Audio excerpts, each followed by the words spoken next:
সামানে মুআজ্জাজ ব্রাদারে মিল্লাতে ইসলামিয়া, আমাদের লজ্জিত হওয়া দরকার যে আল্লাহ তাবারক ওয়া তাআলা বলেন, ওয়া মা খালাকতুল জিন্না ওয়াল ইনসা ইল্লা লিয়াবুদুন, আমি জিন জাতি এবং মানব জাতিকে আমি আল্লাহ দুনিয়াতে সৃষ্টি করেছি একমাত্র আমার ইবাদতের জন্য।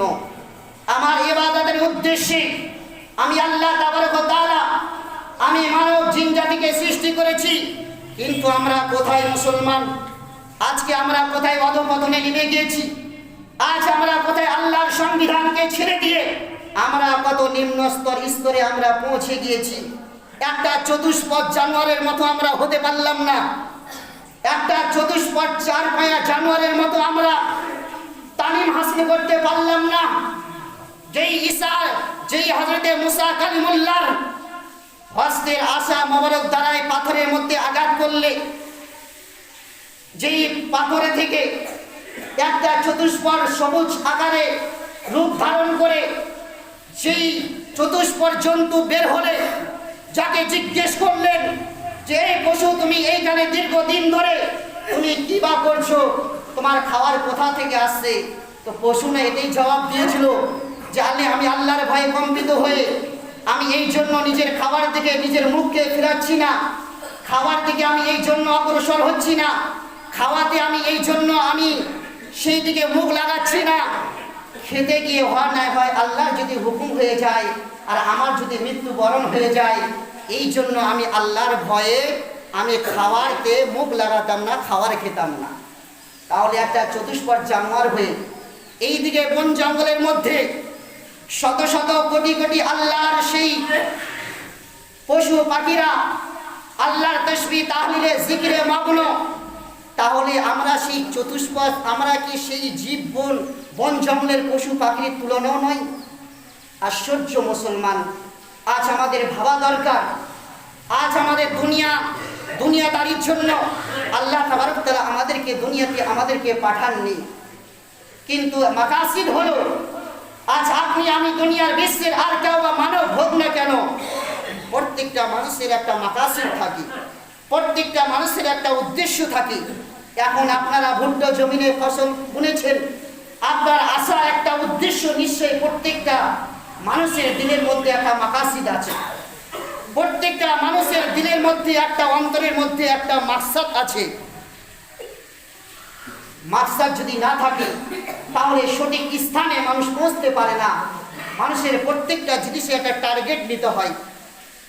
একটা টার্গেট যতক্ষণ পর্যন্ত আপনার ভিতরে না থাকবে ততক্ষণ পর্যন্ত আপনি সঠিক জায়গায় আপনি পৌঁছতে পারবেন না। সঠিক জায়গায় পৌঁছার জন্য আপনাকে প্রথমে একটা টার্গেট করতে হয়। প্রত্যেকটা মানবের দিনের মধ্যে একটা প্রথমত ইরাদা করতে হয়।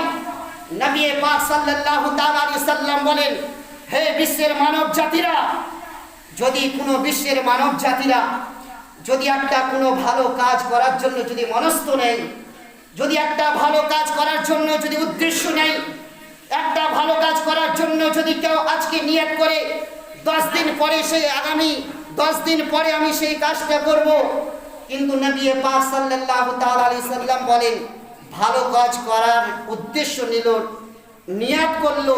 বুখারী শরীফের প্রথম হাদিস রয়েছে, ইন্নামা আমালু বিন্নিয়াত, ইন্নামা আমালু বিন্নিয়াত। নিয়তের উপরে সবকিছু। আপনার নিয়ত যেমন হবে, আপনার নিয়ত যদি সৎ হয় তাহলে সেই সময় থেকে যখন আপনি নিয়ত করলেন সৎ কাজটা করার জন্য, তখন থেকে আপনার দুই ঘাড়ের মধ্যে যেই কিরামান ও কাতিবিন লেখক বিন্দু দুই ফেরেশতা আপনার নামায় আমলের মধ্যে নেকি লিখতেই থাকবেন। জোরে বলুন সুবহানাল্লাহ। যখন আপনি নিয়ত করলেন নেকি লিখলেন, যখন আপনি সেই নিয়তটা করার পরে আপনি যখন যেই কাজটা করার জন্য উদ্দেশ্য নিলেন, ভালো মাকাসিদ নিলেন, মনের মধ্যে কল্পনা করলেন, যখন সেই কাজটা আপনি পূর্ণরূপে করে নেবেন তখন আর একটা নেকি আপনার আমলনামার মধ্যে লেখা হলো। তো একটা নেকি আপনার নিয়ত করার জন্য লেখা হলো, আর একটা নেকি আপনার যখন কাজটা করলেন তো আর একটা লেখা হলো। তো আপনার সৎ কাজের জন্য দুইটা নেকি আপনার আমলনামার মধ্যে লেখা হলো। কিন্তু আল্লাহ আমাদের উপরে কতখানি দয়াবান, আমাদের উপরে আল্লাহ তাবারক ওয়া তাআলা কতখানি কৃপা করেছে।